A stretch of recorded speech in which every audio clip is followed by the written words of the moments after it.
Yaitu Online Payment Integration with Reka. Jadi saya mempersilakan Encik Muhammad Razif sekali lagi untuk pembentangan. Silakan.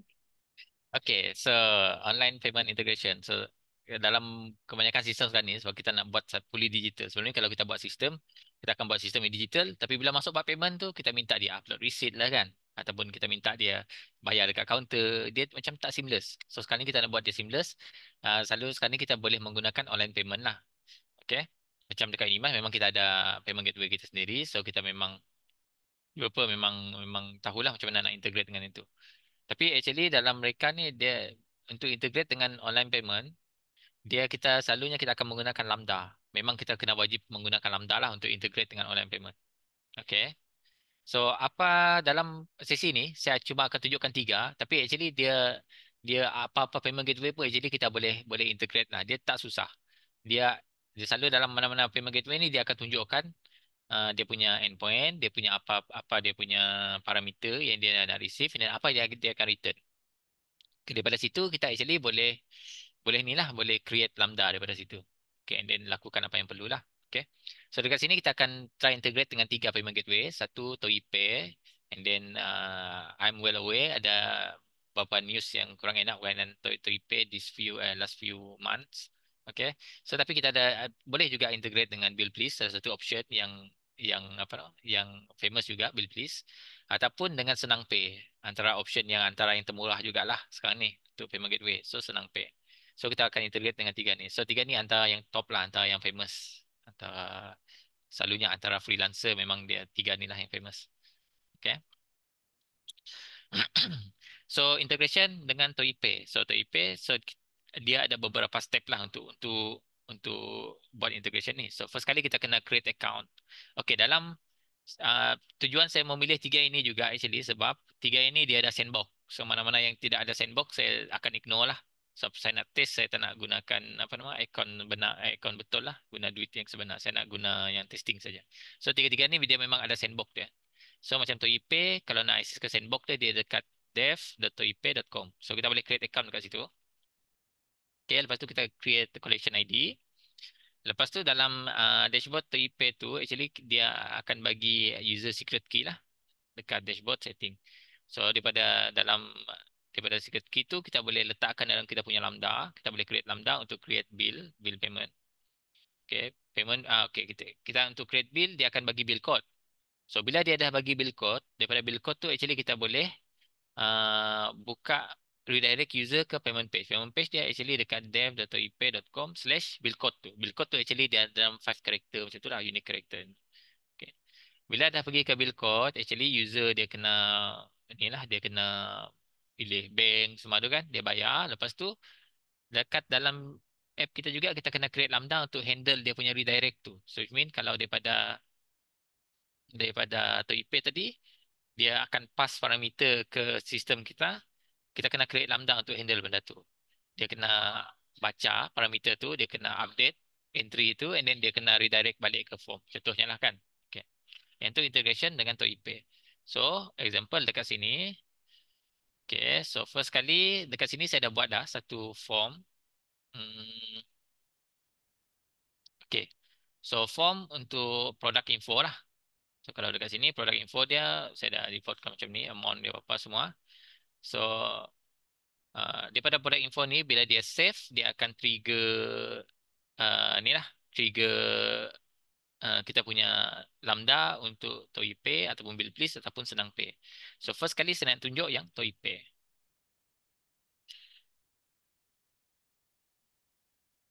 Okay. Macam saya cakap tadi, kalau dekat Toipe ni cara dia, kita bila lambda ni kita guna lambda untuk create dia punya bill. Okay, dekat bill tu dia ada code dia. So kita kena gunakan code tu untuk pergi redirectkan user kita pergi ke dia punya payment page. Okay. So dekat sini kita akan guna lambda ni dia akan create bill code. Lepas tu kita redirect user kita pergi ke payment page. Okay, macam mana rupa lambda dia? Lambda dia macam ni rupa dia. Okay, dekat sini untuk setiap payment gateway ni saya buat dua lambda lah. Satu lambda untuk handle dia punya create bill dia, create payment dia. Satu lagi lambda ialah untuk handle dia punya callback. Contohnya lepas dia habis bayar tu, Dia balik ke sistem kita, dia ada kena ada something yang menyambut benda tu dan buat benda yang sepatutnya lah. Okay. Okay, so dekat sini, uh, first kali macam tengok kalau kita trigger Lambda tu kita ada pass entry ID. So dekat first kali kita kena baca dia kita punya entry dia lah untuk dapatkan customer name yang ni ataupun product name dia, and then dia punya amount. Mana amount? Amount ni. Lepas tu dalam ketiga-tiga payment gateway ni amount dia dalam bentuk sen. Okay. So kalau kita dari front end kita tu dia bagi RM2, dia letak 2, so kita kena darab dengan 100. Okay. Selalunya macam tu lah. Okay, kita kena dia kena dalam bentuk sen. Macam Unimas dia bukan dalam bentuk sen, dia ringgit. So dia tak perlu benda belakang ni kalau guna payment gateway Unimas. Okay. Okay, untuk payment gateway lain selalunya dia memang dalam bentuk sen. So kita kena darab dengan 100. Okay. So tadi RM2 tadi kan. 2 darab 1 jadi 2000. Jadi 200.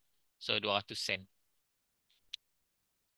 Okay, lepas tu kita kena create dia punya parameter ni. Parameter ni actually dia ada dalam uh, API. Kalau tengok sini dia memang ada lah dia punya ni. Ni. So dia ada banyak banyak dia punya ni. Dia punya parameter kita boleh hantar lah. Tapi yang macam yang penting saya letak yang penting sajalah. Okay, contohnya dekat sini kalau tengok amount mana amount. Bill amount dia dalam bentuk sen. Okay. Yang ni parameter. So dia ada bagi juga cara macam mana kalau contoh macam ni kalau guna PHP. Lepas tu dia ada bagi tahu apa dia punya result lepas ni. So dekat sini kalau tengok result dia akan bagi bill code. Okay. Dan itu yang penting lah. Okay. So dekat sini dia akan post benda ni parameter ni pergi ke apa nama endpoint create bill. Okay, bila dia post ke sini, dia akan actually akan return data lah macam data saya tunjuk tadi, dia ada bill code tu.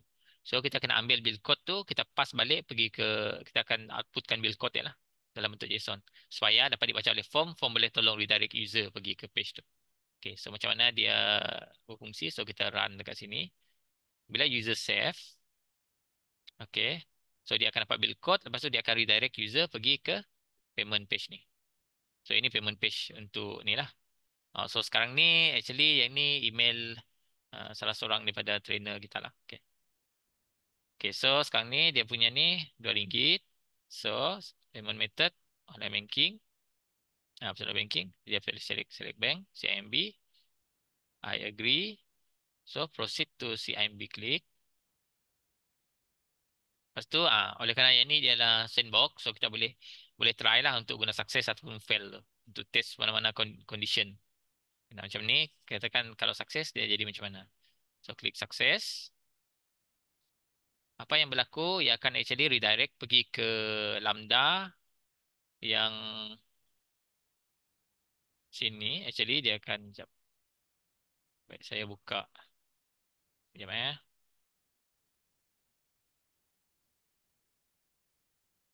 Okay. Bila dah dia bayar tadi kan, dia dah bayar. Bila dia lepas tu user tadi pilih bayar login dekat akaun online bank dia, lepas tu dia save dia next dia continue transaction tu, dia akan balik pergi ke sini actually, pergi ke callback ni. Dekat callback ni lah tempat kita sambut dia punya parameter ni lah. Okay, dia punya status, dia punya reason dia, kalau dia fail apa reason dia, dia punya order ID, benda-benda macam ni lah. Okay, ref number, transaction time dia. Bila kita sambung benda tu, kita selalunya kita akan simpan lah maklumat ni dalam kita punya entry tu. So kita boleh call update. Kita akan simpan dalam kita punya entry. So yang penting dekat sini ialah status lah sebenarnya.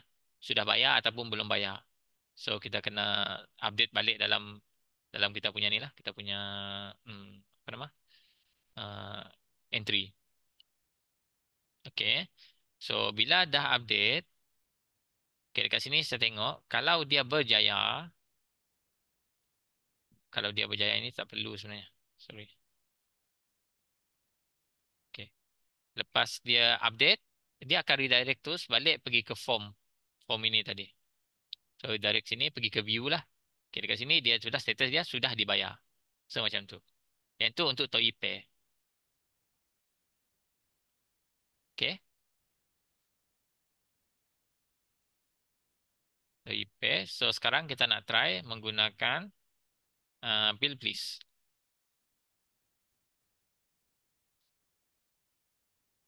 Okay, apa beza Bill Please dengan TOEIC? So kalau kita tengok dekat step dia hampir sama. Saya boleh cakap dia dalam 80% sama. Actually mana-mana payment gateway pun dia punya apa proses dia memang dalam 80% hampir sama. Cuma mungkin dari segi parameter tu dia lain sikit. Okay. Untuk Bill Please,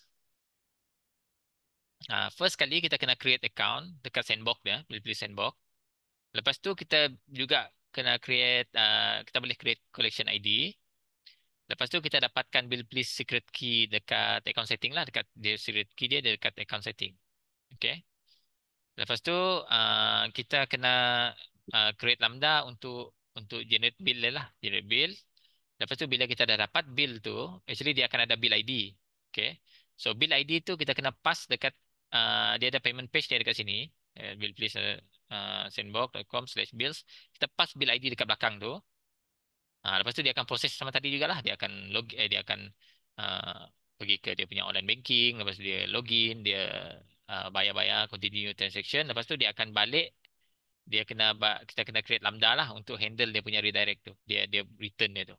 So dia balik daripada apa nama? Daripada bill please ni, dia kena ada Lambda yang sambut di sebelah app kita. Okay? Okay, so kita tengok dia punya ini bill please. Okay. So macam tu IP tadi, sekejap maybe nak tengok bagi yang tak pernah login. Boleh tunjuk sikit lah.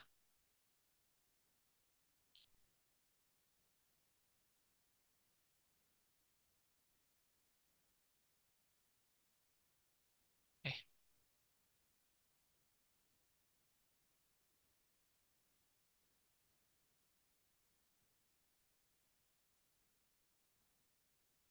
hmm, lupa dah akses. Okay, tak apa. Untuk ni, untuk Bill Please, dia punya Bill Please. Sekejap. Okay, so kita sign in. Bill Please ni dia sign in dia senang sikit. Kita masukkan email lepas tu dia bagi OTP je. So kita tak perlu nak ingat password.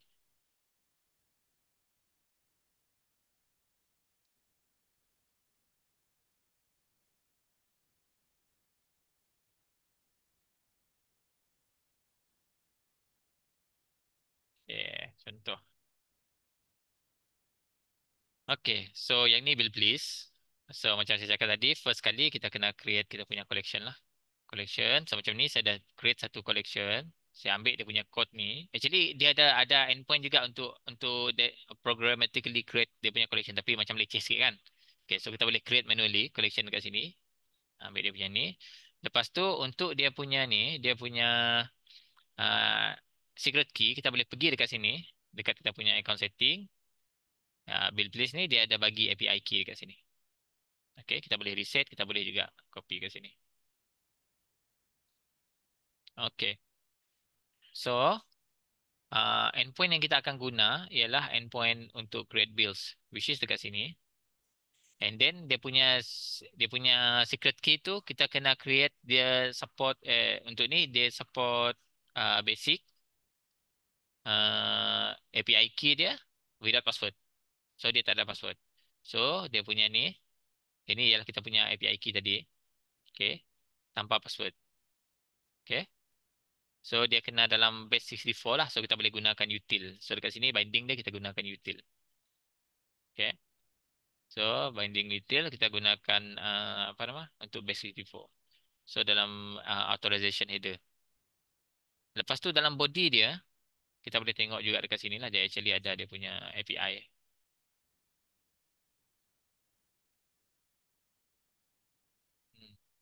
Okay, see dia ada lah dia punya ni. Dia punya contoh request dia. So kita kena create macam tu lah kat sini. Collection ID. Lepas tu description ni kita ambil daripada kita punya entry tadi. Sama juga email, semua tu amount. Okay. Lepas tu callback URL ni kita letak kita punya ni. Kita punya URL untuk callback ni, output ni. Okay. So kita letak callback ni. And then pass kita punya entry ID juga kat situ. Okay, yang ni ialah kita punya parameter dia lah, yang penting. Okay. Lepas tu kita kena bagi ni lah.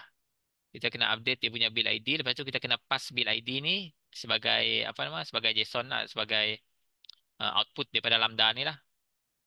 Okay. Dia akan ada bill ID. So dekat sini kalau tengok dalam sini dia akan dapatkan balik bill ID tu. Lepas tu kita akan redirectkan user pergi ke payment page ya dekat sini. Okay. So kalau kita tengok try run ini. So saya save. Okay. Dia akan pergi ke bill please punya payment page. Sini kan? So saya klik ini bill list. Kalau untuk yang actual punya dia ada banyak lah option di sini FBX, CIMB klik semua tu. Tapi ini untuk sandbox dia letak macam ni. So saya pay.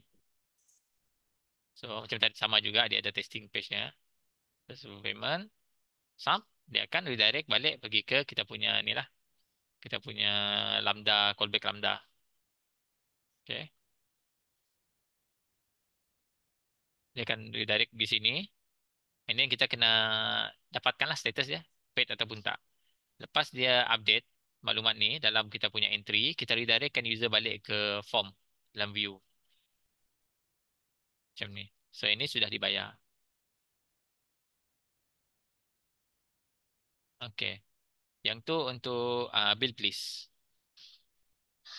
So proses kerja dia lebih kurang sama macam Toyipay juga. Kalau yang ada familiar dengan Toyipay, tak ada masalah nak buat guna bill please ni. Okay. And then last kali ialah Senang Pay. Okay, Senang Pay ni actually dia dia quite new jugalah. Dia baru. Uh, and then dia walaupun dia baru tapi dia punya populariti dia memang cepat naik lah. Saya tengok ini. Okay. So yang ni dia ada special sikit sebab dia lebih mengutamakan dia punya kira macam wallet lah. Dia punya apa nama? QR macam tu lah. Okay. So dekat Senang Pay ni dia ada juga sandbox dia. Kita boleh create account dekat sandbox ni.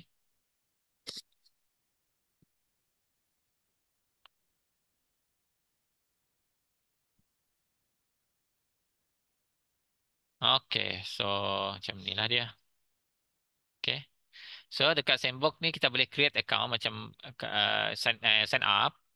Lepas kita sign up untuk dia punya ni proses dia, kita dapat dia tak ada kategori ID lah. Dia tak perlu kategori ID. Tapi actually dia ada juga product collection dekat sini.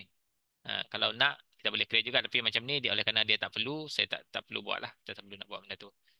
Okay. Lepas tu kita kena dapatkan merchant ID dan secret key daripada setting, profile, Shopee Card integration link. Dia memang ada dekat bahagian ni.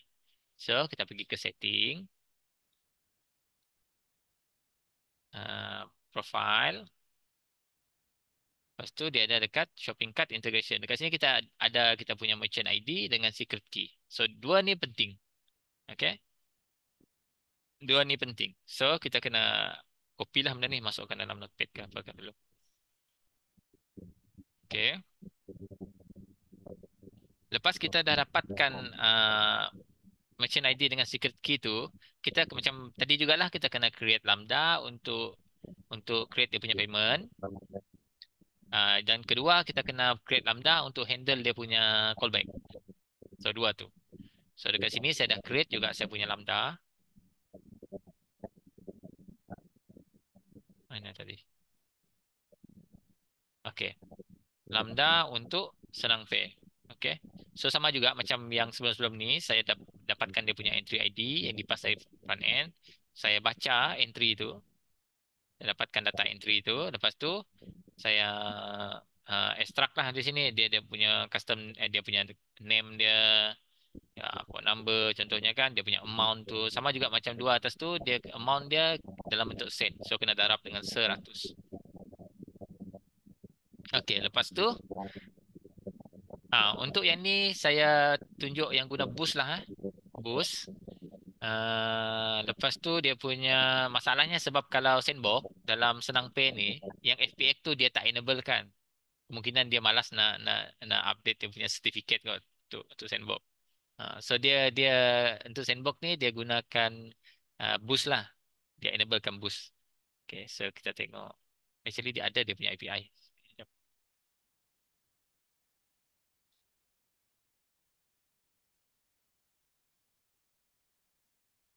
Okay,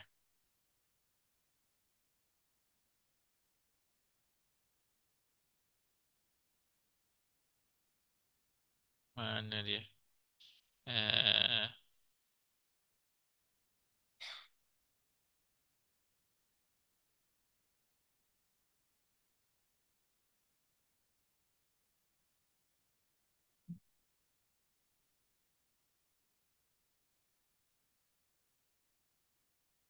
dia API dia memang memang ada panjang sikit lah. Nak kena rajin sikit nak baca benda ni.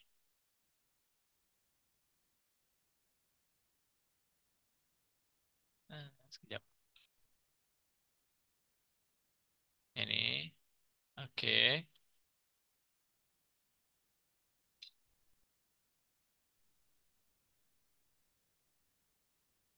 Dia ada bagi contoh lah dekat sini.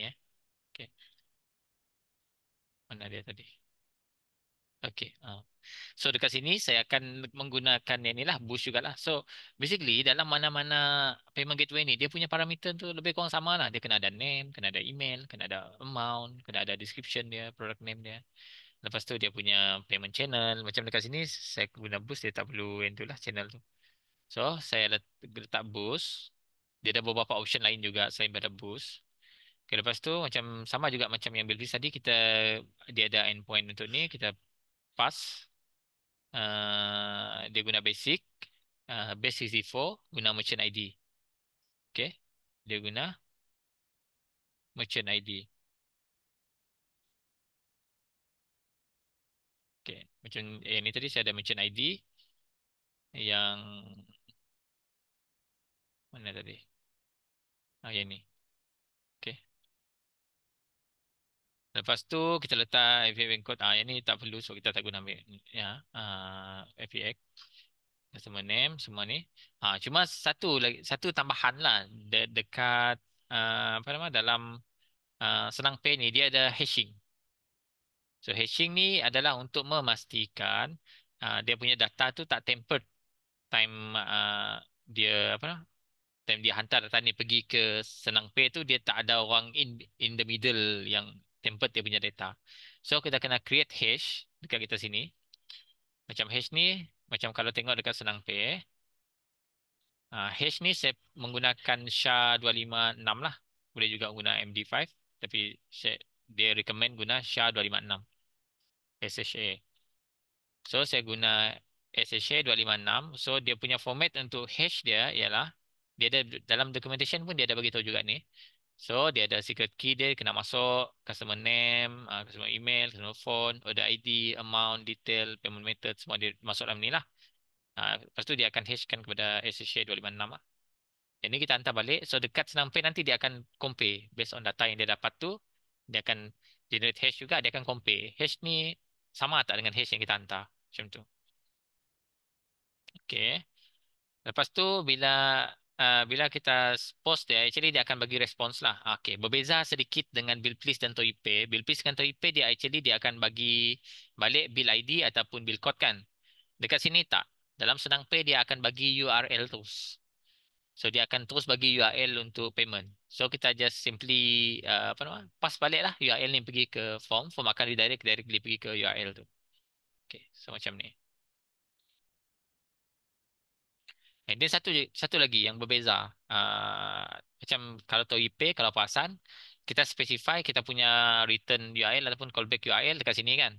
Dalam kita punya parameter. Sama juga dekat sini. Dalam kita punya parameter. Tapi kalau terrepair, kalau terrepair, kalau senang pay, actually dia punya redirect URL tu kita kena specify dekat setting kita ni. Dekat sini dia ada setting untuk return URL dan juga callback URL. So kita specify dia dekat dalam setting ni. Jadi apa maksudnya dekat sini? Maksudnya dekat sini untuk satu merchant ni, merchant ID ni cuma boleh guna untuk satu app je lah. Dia tak boleh guna untuk multiple app. Kalau kita nak buat untuk app lain, kita kena create another account lah untuk tu. Sebab yang ni cuma allow untuk satu return URL. Macam untuk email tadi kita boleh tukar-tukar. Kita boleh gunakan API key yang sama. Tapi kalau lain application, kita boleh just pass dekat parameter dia punya return ataupun callback. Kalau dalam serang pay, dia lain sikit. Dia tak macam tu. Okey, lepas tu callback ini tadi saya tak sempat nak buat. Sebab saya tadi nak install Boost tadi ada masalah sikit. Okey. Okey, so apa yang jadi kalau kita run kita punya produk ni? Saya komen. Kalau kita tengok kat sini kan, dia punya kalau senang pay kita tak perlu letak URL tu, kita boleh guna terus payment URL tu kat sini. Okay.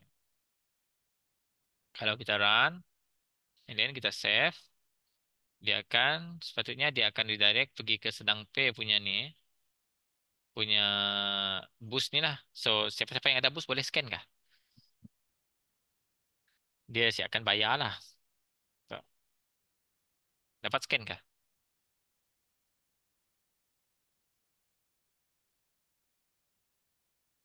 Misalnya kayak boost tu siapa ada boost. Tapi kalau tak ada tak apalah. Okay. So kalau scan ini, actually dia akan sama juga proses dia. Dia akan balik, dia akan apa nama? Balik pergi ke kita punya redirect URI.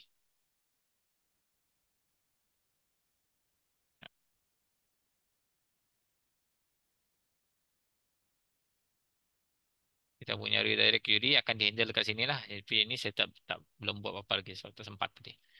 Okay. So sama juga proses dia. Dia akan ada bagi certain data. So kita kena proses lah. Kalau tengok dalam sini dia ada bagi tahu dia punya ni parameter untuk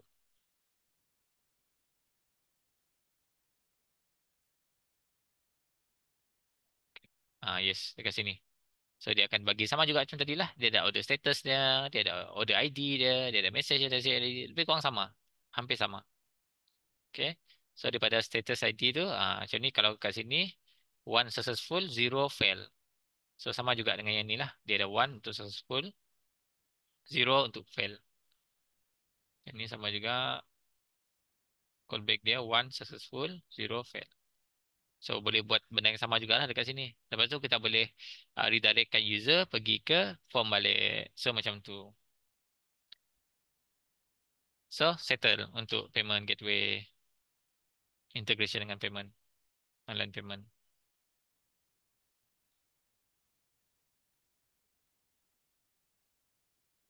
So, macam ni.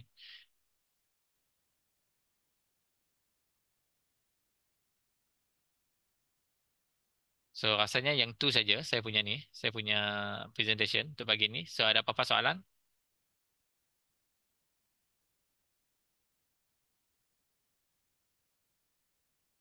So, ada apa-apa soalan yang diajukan kepada speaker kita berkenaan dengan online payment integration?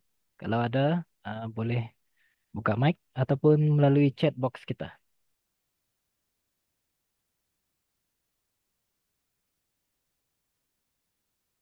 Silakan kalau ada soalan. Apa-apa je lah. Rasanya mun ada kalau ada soalan yang termasuk yang pagi tadi pun kalau masih ada soalan tu boleh tanya jugalah. Kita ada cukup masa ni. Sampai pukul 11 lah, kan? Oh, betul. Kita ada dalam 15 minit.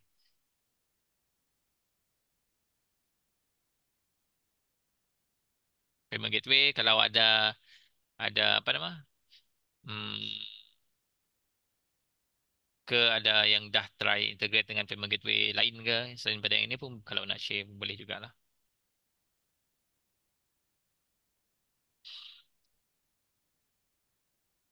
Senang Pay ni dia base dia out of the box dia memang ada support untuk TNG, Boost macam tu. Dia dia apa nama? Dia punya package event untuk apa? Starter pack dia. Kalau macam kalau tak silap kalau yang lain kalau untuk wallet tu dia ada package dia untuk Toypay dia ada package enterprise kalau tak silap. Mm.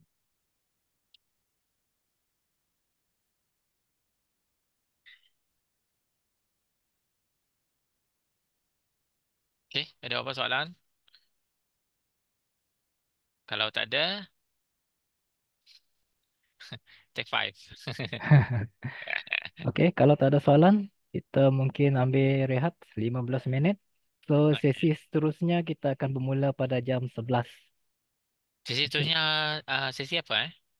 Seterusnya topik seterusnya reka infrastructure dan and security. Mati, mati. And then Mm. ada lepas ya? And then kita ada pukul 12 instantly view and sign PDF write with apps. Okay, okay, Write okay. within apps. Mm. Okay. Oke, kita berehat untuk 15 menit. Kembali pukul 11. Sementara itu saya akan paparkan QR code kepada siapa staff yang belum scan. Nah, boleh scan lah lepas ni. Oke, itu saja. Okay, thank Jumpa pukul you. 11.